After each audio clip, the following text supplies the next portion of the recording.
Hey, my name is Jake Allyn, and you're watching The Libby Show.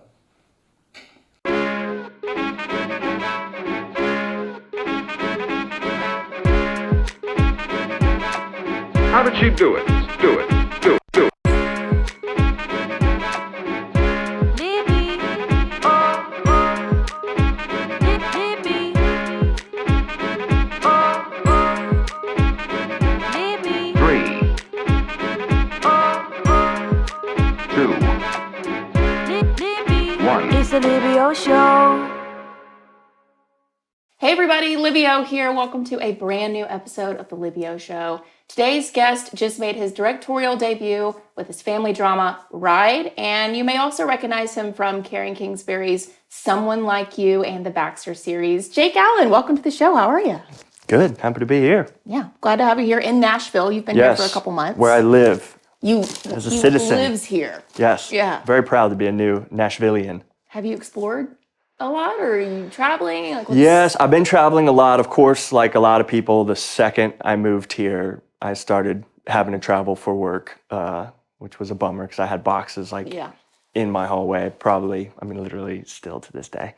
But it's how it goes. But I definitely feel like I'm here now. You filmed Ride near, I guess it was here and near here, right? Yeah, pretty much. We certainly made the movie in Tennessee, most of it just outside of Nashville and Springfield and Watertown. And then we went, it's a rodeo movie, and we went up for the last couple of days up to Kentucky to a rodeo up there. Nice. And then Someone Like You obviously was filmed here, the Baxters. Yes. So did any of that have influence on you moving? Yeah, before? I can only, this was like, it never happens as an actor that you shoot two projects. Rarely you shoot two projects back to back, period. Yeah. But to shoot two projects back to back, both in the same place, both in Nashville, which isn't a massive location for shooting, was like a true godsend for me. So I made Someone Like You here in Nashville, and then Ride here in Nashville, back to back. And by the time I ended making both of those, I was like, why am I going back to Los Angeles? I want to live here. So I did. Yeah. Someone Like Here, or Someone Like Here. Someone Like Here. So Ride has garnered attention from Sports Illustrated, Variety, Dallas International Film Fest, Western Heritage Award. So that's Lovely. Incredible. That sounded good. Right? We Yeah, should just it's almost repeat like it a real movie fun. or something. But what's been the response from the rodeo community? So people because obviously you've talked a lot about how you're familiar with. And that's who we made it for. Yeah. And the response has been overwhelmingly emotional. I think what makes me so proud about that movie is that the rodeo community finds and respects the authenticity in the film. Like I mentioned, we shot at a live rodeo. We used real cowboys. It was all legit, and for them to love the rodeo aspects is amazing. Yeah. But in particular, the movie's about 3 generations of bull riders and also 3 generations of alcoholics. And for cowboys to come up to me after the movie, I remember we did a screening in the Fort Worth Cowtown Coliseum, which is like this legendary rodeo arena in Texas. And we did a screening right in the dirt. And this 65-year-old cowboy comes up to me afterwards, starched jeans, big old mustache, belt buckle, the whole 9 yards. And he goes, "Man, your movie really, really moved me. I was really connected to it." And I was like, "Oh man, it's so nice to meet you." I assumed he wanted to talk about rodeo. And then he digs in his pocket and he pulls out a sobriety chip. And he didn't say a word about rodeo. He didn't say a word about bull riding. We talked about, alcoholism and, his road to recovery for 10 minutes or something. And he went on his way and never mentioned a word about rodeo. And I feel like for the rodeo community to respond in that way was equally as amazing as them kind of finding authenticity in the actual rodeo scenes themselves. Yeah. It's a long-lasting purpose to be able to do that, have an impact like that. Yeah. Did you ever think of having the recovery scene where your character is in a church or whatever? Yep. Was that ever in any other part of the script? Were you going to move it up sooner, or did you always think this is his father's moment at the end to kind of? It was always at the end. Okay. And it was always, that was his surrender at the end of the movie, and it's through surrendering that he's finally saved. you know, and so those had to happen for me, at least. They needed to happen simultaneously. Let's just talk about the cast because they're all Yeah, amazing, including go. yourself. C. Thomas Howell from Outsiders, 4E J. Smith from Yellowstone, Lazy K. Booth, artist here in Nashville. Character has my name. I mean, that's cool. Got to mention that. Yeah. Scott Reeves, who I'm very familiar with. Yeah. Did you get everybody that you wanted for this film? Yes. Okay.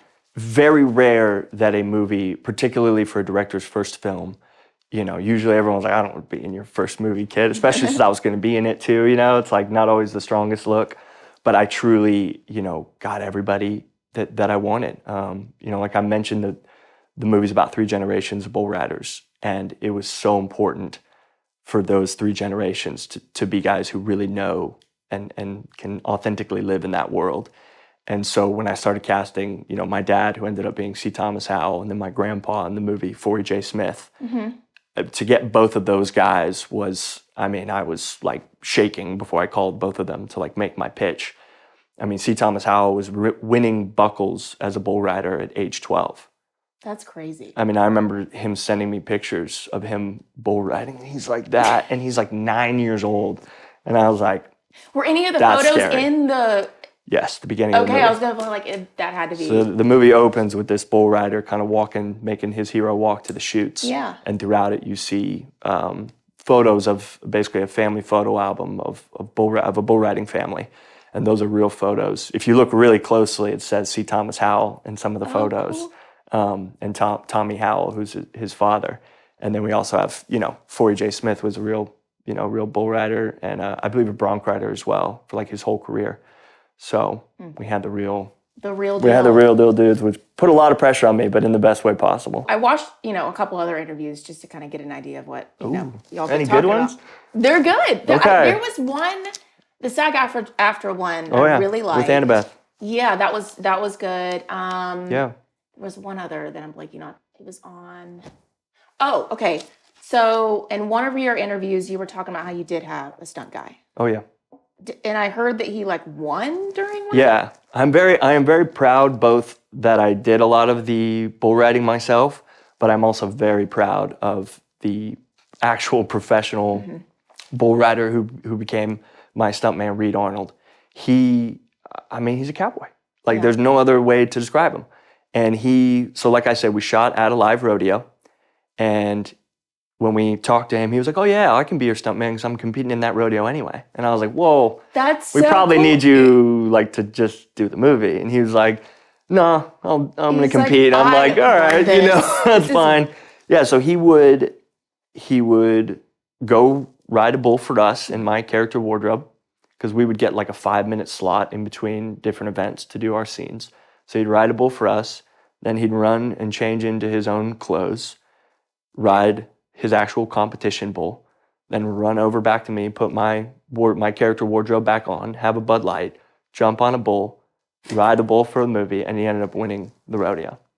Congrats. Yeah. The hardest thing for him as a stunt rider was in one of the rides when he has to fall.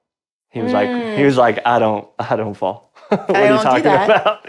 I was like, yeah, well, this ride's supposed to like go bad and you get injured and it's a movie. And he was like, what do you mean? I just fall? And I was like, yeah, dude, I'm sorry. Yeah. But he was a champ. Sorry, you have to fake lose. Yeah, exactly. For me. I'm like, you win in the end. That's what makes it heroic, man. To just win for us, but Yeah. also just maybe have a moment where you might not have a Exactly. chance. Yeah. He was great though. Yeah, he's awesome. What kind of advice do you have for actors that are working first time with a stunt person? Because I'm sure there are things that you learned with that experience. Maybe things about stunt actors that the general public doesn't know. Maybe they take advantage of, or they don't not take advantage of. Yeah. But, you know. That's a great question. I would say work as a team. You know, I feel like actors either want to be like, oh, I do my own stunts. I could do this. Let me try it. Or they're quick to just be like, yeah, dude, you're a stunt man. This is your job. I'll be in my trailer. And it's like, I feel like you want to find the balance. Mm-hmm. And a really good stunt man is usually just as happy to teach you how to do it or help you with the stunt Okay. as they are for you to step away and for them to do it. Like, yes, they have that kind of action junkie in them to where they want to be the ones going through the glass or whatever. But most of the best stuntmen that I've ever worked with are really proud when they can step back and be like, nah, I taught Jake how to do it. He'll do it. And that makes them really proud. I mean, in a good way, you know, that's really what the stunt community is all about, is how to fake it best. And if you can not fake it, then they're happy to be on that team too, you know? And it's a seamless edit in post-production. Exactly, yeah. So- Like they're excited when they can say, oh yeah, we didn't have to cut there because you did it, you know, or whatever. Like, and I think that's something that a lot of actors might kind of not quite comprehend. Yeah. Did you ever see The Fall Guy with Ryan Gosling? Yes, only It's recently great, actually, but though. yeah, it's awesome. It was really good. And I always love, anytime you watch a movie that's obviously like about filmmaking, they always get that part of it right. The like little insider jokes and stuff like that. Behind the scenes. And that's type what stuff. that's what I always like about those movies. Did you get injured during the movie, during Ride? You know, Do you remember ever having a moment where, like, actually, this kind of is... that's a good question. I remember one time in the shoots getting pretty gnarled with a bull pinning my ankle like up against the chute. But I wouldn't say I was hurt. I wasn't injured. Okay, It's an old football term for you. Experienced some pain. Yeah, but nothing crazy though. Nothing too bad. Nothing, Yeah. worth going to hospital for. I did go through a glass table, which we only had one. This is an indie movie, and so I had to do a glass table fall, and I did not have a stuntman for that night. And I still remember, it was a breakaway table, you know, like it was a stunt table, and I remember C. Thomas walking into the room. It was in a living room on a wood floor, and we got the whole stunt glass getting set up, and he goes, "You going through that table?" And I was like, "Yeah, man, yeah. But don't worry, it's breakaway glass." And he goes, "That wood isn't," and walked away. And he was right, because I went through, the glass didn't hurt, but when I landed, you know, going up in the air and then landed through the glass onto, you know, wood floor, that took my breath away. That, Yeah. took the life out of you for maybe a second. Yeah. If you really listen in the movie, you can just hear me. What scene is it exactly? It's during the middle of the movie. There's a crime scene, we'll call it, and my character, things go awry during this crime. Is it when and you and your dad are like, you're breaking into the? Yeah. Oh, okay, I remember that. Yeah. I remember that. The bad guy comes in and puts me through a table. Yeah. And yeah, if you really listen right after I go through the glass, you just hear like that air being sucked into my bowels. Like, I might be done here. I might be. Did we get it? Did we catch it? Okay, speaking of that scene, Annabeth Gish, who plays your mom, Sheriff, her character in particular, I don't know, really resonated with me on a personal level, like just in a lot of different ways about how she handles conflict. There's this like stoicism of keeping things together, running her hand under the hot copy to like keep it together. But she's not asking anybody else for help. She's just like, we gotta fix all of this. And then there's this one line at the end of the movie where she's like, you know, if things had gone differently, I'd have to face my own inner struggles. So what was the heart behind writing for a female character like that? I mean, I would definitely say my initial part with all that is to not try to write a female. I was just going to write a parent and a police officer, and in particularly a police officer of a son who was an addict and ultimately a criminal. As often those two worlds inevitably crash into each other. And so particularly as a guy, I did my best to try to not ever think, what would a woman say here? How would a woman handle this? Yeah. To just be like, how would a human being handle this? How would a parent handle this? And that oftentimes led to gray areas, which are usually the most human moments, like the coffee. And at the end of the movie, you know, she makes a decision, or she considers making a decision that basically betrays her badge to save her family.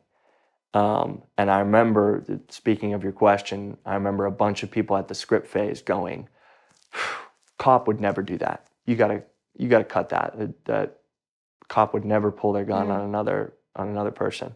And I said, really? To save their family, you don't think cop might do that? And they'd be like, no, dude, never. And I'd be like, well, what if it was the dad cop? You think if it was a guy? And they're like, oh yeah, and save the family, of course, man, blow that guy away. I'm like, so a mom that had the children. So you would buy not. it, yeah. So you buy it that a man and you buy it and you justify it and you think it's human that a man would pull a gun to hurt someone to save their family, but you don't think a woman would do that. And quite frankly, I think it's the opposite. When I asked my mom, I said, hey, if you're in this situation, what would you do? She said, Jake, I would blow them away, leave their body to rot, put my hand on the Bible in court and lie. And I was like, then that's what we're doing. That's what we're doing. We're Yeah. following that. Yeah, and I mean, Mama Bear, you know? it kind of, like you said, creates this genuine storyline that's not trying to prove some sort of point. Yeah. Okay, values that you care about that are kind of Ooh. through the messaging in this movie. Oh my gosh. The cowboy hat. I mean, the cowboy hat is everything. It stands for that whole community and that whole way of life. And you know, what I love about rodeo in particular is it's an awesome sport and it's exciting and all that, but it is a celebration of that way of life. And the cowboy hat is what stands for all of it, you know. The cowboy hat stands for toughness. It stands for family. It stands for, you know, all the values that we can talk about. For me, just go back to that. And I really I just wanted to honor that community. You know, it's a community that I grew up around. It's a community that's fading in America right now. And it was just really, really important to me. Yeah. Not necessarily to put them on a pedestal or to just glorify them, but I really wanted to honor them. And in honoring them, even if that means bringing up addiction, you know, poverty, all kinds of issues that run throughout the movie. And that was kind of one of the things I was most happy about with that community was they were so happy that we showed the gray area of it all. They were so happy to see the imperfections in their community as opposed to just some glorified fake cowboy story. Yeah. And I 'Cause mean, a lot of movies do that too, you know? They just make it seem to be this perfect, you know, the white cowboy hat thing. And yeah. the world's not like that. No. And I think like people forget those communities exist. They don't remember that they exist anymore. And so whenever I drive home, actually from like my parents' house all the way to my sister's house in Florida, it is literally through like just nothing. Mm-hmm. And you see some really great church signs. Yeah. Church sign A quotes. lot of church signs. There was this gas station I drove by, I remember, and it was like clearly run down, like clearly zombie. Like this, if they existed, this is their hub. Yeah. And there was like a sign that said, free Wi-Fi. I was like, there's no Wi-Fi on That's there. funny. Like, Yeah. But just little things like that I think are just really charming and, you know. Yeah. And really that's most of the country. Yeah. That's kind of one of the things that I found frustrating as a guy trying to tell Heartland or Middle America stories is being told, well, it's kind of niche. I go, No. the Heartland? Like rural America is niche? You know, what are you talking Like about? where do you get your vegetables? Yeah, exactly. Yeah, I mean, that's a whole other conversation. Yeah. But yeah, I mean, it's a crazy thing. Crazy little, yeah. Lots of podcasts and playlists on those types of trips. Yeah. Would you direct, act, or star and produce again? Sure. Yeah. All the hats It again. definitely was exhausting beyond belief. I find I've told people recently, like, I'm still tired. And we wrapped like literally a year ago. This movie's made, and I've definitely realized that it was something that probably took some time off my life. You're just kind of like, You know, I had like, to live. oh my this. gosh, yeah, it was a lot. But I also loved every minute of it. I loved the people that I worked with. Obviously, like I loved the story that we were telling. So I don't regret a second of it. But it is definitely something that you can't go in, you know. You can't do it half-assed if you're going to do all those things. So I definitely know that for it to happen again, I need to really recharge the batteries. Recharge and recenter. Yeah. Let's talk about your character. He's, you know. Yes, please. So what was the transformative process for your character? Obviously, you had to get really into the fact that, you know, he's going through this struggle, this journey. Yeah. But physically, the transformative process, Yeah. what was that? I mean, the physical part was definitely just becoming as much of a cowboy as I possibly could. You know, I grew up in Texas. I grew up around that community, But I mean, I grew up in Dallas. I grew up in the city. I was playing football, not riding bulls. But in knowing that I was casting C. Thomas Howell and Forey J. Smith, who both, I mean, come from a cowboy lineage, and for me to be playing the youngest, bull rider in the family was, a great amount of pressure. That was really a nice kind of art imitating life moment, because my character kind of puts them on a pedestal and they're his heroes, and at the same time is like very under an intense amount of pressure to like do right by them and come out from under their shadow.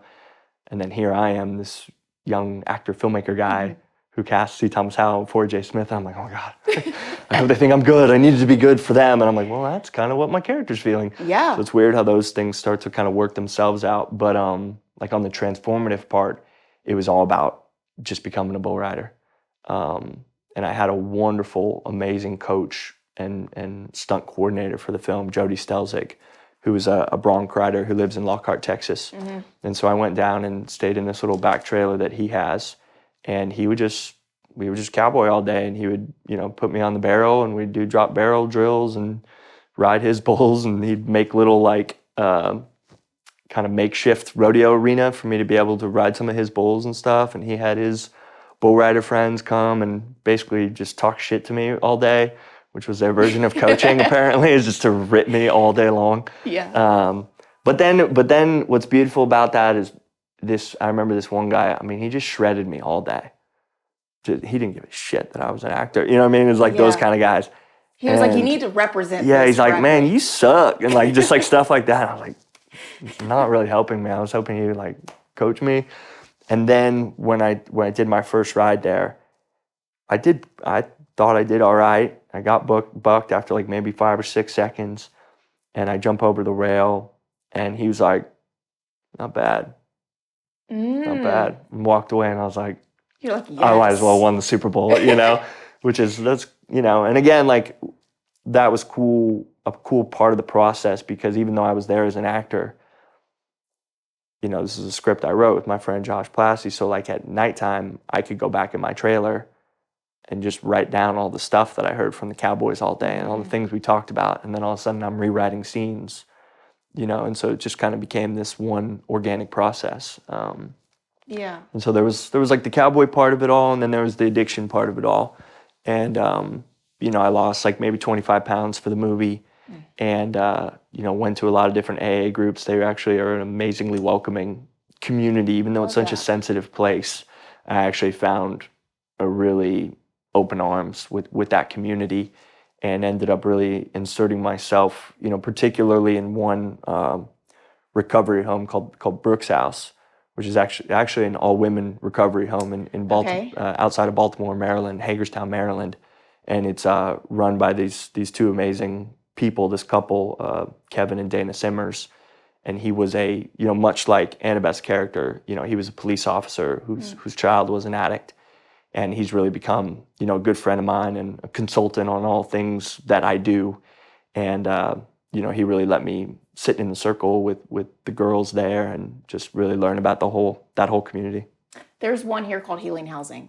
Okay. That's great. And they have like a light keepers thing, dinner every month. That, Oh, wow. Healing Housing. Healing Housing. Okay, I'm going to check that out. Yeah, they have this like light keepers dinner, and it's just really cool to walk in, and these women are so excited that they're getting certifications and they're like changing their lives. And it's like, I'm over here like spiritual worried stuff. I'm not gonna, I don't know, get this gig. And I'm like, I need to like, it's a really good like reset for your perspective and that people. I remember telling Kevin afterward, I was like, can I come back after the movie?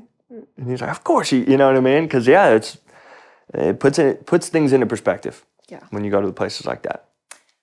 Did it speak to kind of this, becoming one with that struggle and not letting mistakes or whatever hold you back from moving forward? Did you feel like your character kind of, Yeah, I mean, you definitely learn in that community, if you're truly serious about your recovery, to own your mistakes and own your trauma.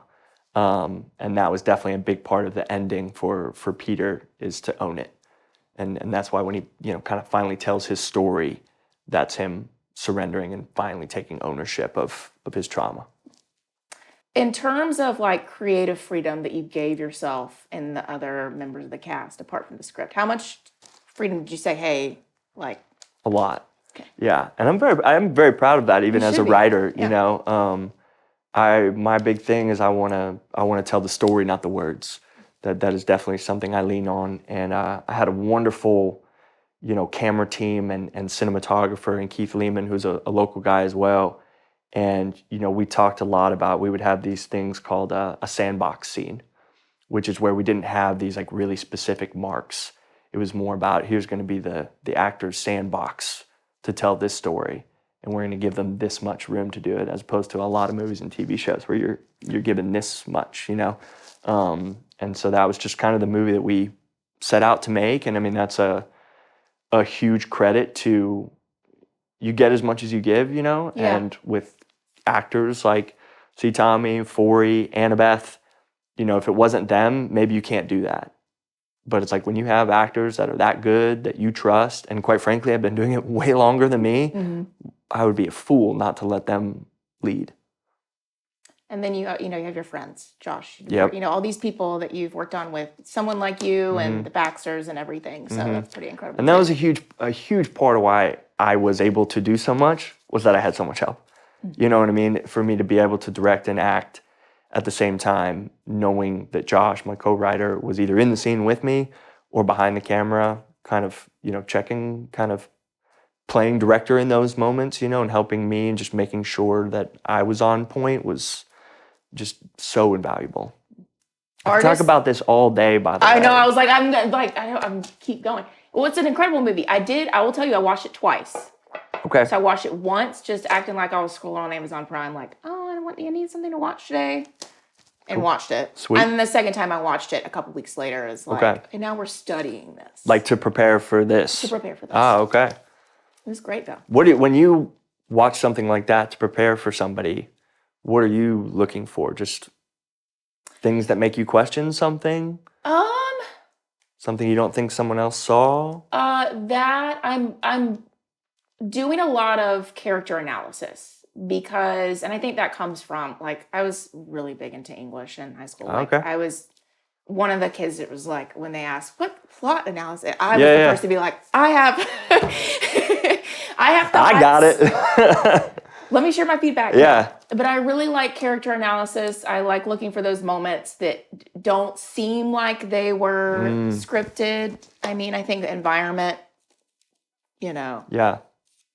family dynamics. Yeah. So that's what I'm looking for. Yeah, that's cool. That's cool because I have so many parts of that film that I'm either incredibly proud of because they weren't directly as scripted, and then there are plenty of parts where I'm like, oh my God, that's exactly how we drew it up, you know. And it's cool to have both, I think. We can't have an interview in Nashville and not ask about music. So, Yeah, especially favorite with this. artists that you like listening to? I now? mean, you know, not to bring it right back to the movie, but I mean, definitely, you know, Bones Owens and Lacey K. Booth, to have both of those artists on the film. And they both came on very early and incredibly supportive people, was huge. I mean, I still remember, you know, this movie was originally supposed to be made in Oklahoma, like what ended up being like 9 months before we started shooting it here. And I had just talked to Bones the night before for the first time on the phone about using some of his music in the film. And he was kind of into it, but kind of filling me out, you know, it was the first time talking to me. And the next day, the movie completely fell apart in Oklahoma. And we were like a month out from shooting at that point. Like we were like right there. My car was packed. I had given up my Los Angeles apartment. And so all my stuff was in my car and I was going to leave the next day. And then all of a sudden I just wasn't. The movie it was dead. And I remember I had to call all the crew to tell them that they didn't have a job anymore. And I remember just being so exhausted after those phone calls because you're just emotionally drained. And I laid on my office floor just like sprawled out like that. And I played, you know, this Bones Owens song that I was obsessed with getting into the movie, Holy Road. And and I listened to that song. I'll play like the bed of the music. Like yeah, I love it. Yes, please. Yeah, and I just laid on that floor and I let that song just sink over me. And then I just like let myself feel the pain. I might have cried a little bit. It's okay. And And then I stood back up and got to work on setting the movie up here in Nashville. So like It's like bull riding, music but, is like, so important. You know, figuratively. Yeah, I mean, seriously, and movies start to take on a life of their own, and they more oftentimes than not start to kind of emulate aspects of your life, and then vice versa. You know, a movie starts to emulate your life, and then you learn something, and then you put it into the movie, and it gives it back, you know, and it becomes this kind of organic process. But yeah, I mean, for sure, the themes of the movie were themes that were happening in my life, which particularly in LA, if you're pursuing entertainment, you are going to get kicked down. It's just like, it's inevitable. Same way that a bull, you know, every bull ride ends with the rider falling off. Whether you make 8 or you make 10 seconds or whatever, like eventually you're going to be off that bull. That's just part of the game. It's just part of life, you know? Yeah, there you go. You said it. Well, congratulations on everything. You should be proud of yourself. Yeah. Congrats to you and the Libby show. Thank you. It's a lot of work, but here we are. Thank you know? you. Here we are doing this. Where can people follow you, keep up with you? I mean, I am on social media, Jake Allyn 85, my old football number, if you're inclined. And really, I hope people watch Ride. I mean, it's streaming right now on digital, or rentable on digital on Amazon and Apple and Fandango at Home and all those places. So the movie is me. So The movie is you. the movie is me. So watch the movie, you'll know who I am. Watch the movie. You've seen him here, you'll see him on Ride, and go check it out, Amazon Prime, on demand. You said Hulu? Not Hulu. Fandango at Home, Apple. There you go. All the All the streaming places, services. yeah. So many these days. Yep. Thanks so much for joining. Make sure you hit that subscribe button, and we'll see you next time.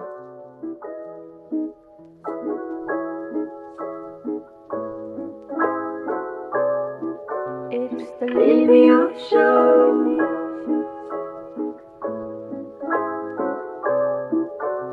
The Libby Show. It's the Libby Show. It's the Libby Show.